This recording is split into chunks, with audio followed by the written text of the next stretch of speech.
back to the 50-State Cold Case Spotlight. Today we are in South Dakota for day 2, and I will be spotlighting the case of Naomi Cheney. Naomi, 25, was an Army Corps officer and an Alabama native.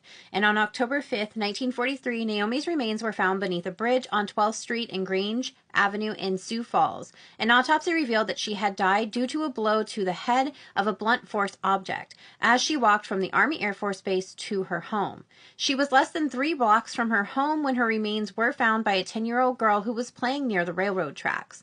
Not only would there be a frenzy of civilian police at the scene, but there would also be military police that showed up on site as well.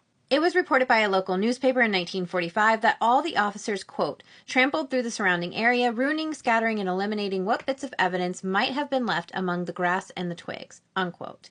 Initially, investigators suspected a man that was renting a cabin about 50 feet from where Naomi's body was found. Investigators found blood that matched Naomi's blood type inside and outside the man's cabin and on his shoes. Despite being able to confirm that it was the same blood type, they didn't have the testing that we now have to prove without a doubt that it was Naomi's.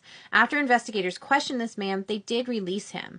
Chief Searles told the Argus Leader in September of 1945, quote, our investigation could not connect him with the crime. The man was agreeable enough and promised to keep in touch with us. He said that he hoped we would get the case cleaned up, unquote. It's reported that the man did keep in touch with the chief and remained in the vicinity. They say he was a former Minnesotan and he had since married and fathered 2 children by 1945. Samples of blood and hair were sent to the FBI investigation laboratory in Washington, but the tests were insufficient on the hair and the blood.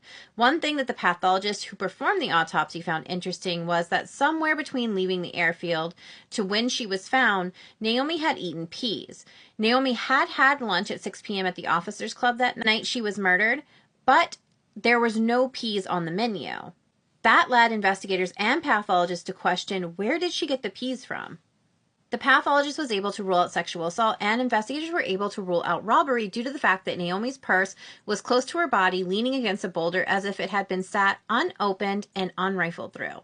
Investigators did look into Naomi's life leading up to her death, and those in her life could not find a reason why anybody would want to harm her.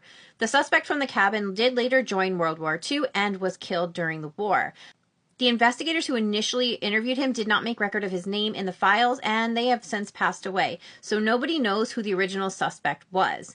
Naomi's case is the oldest unsolved case in Sioux Falls and has remained unsolved for 80 years. Please keep fighting to share her name and her face in hopes that we can bring her justice. Thank you so much for taking the time to know Naomi today, and don't forget, when you see those missing and murder posts on social media, to hit like and share, because every time we share a face, we do get closer to solving a case. And I will see you all tomorrow for day 3, South Dakota.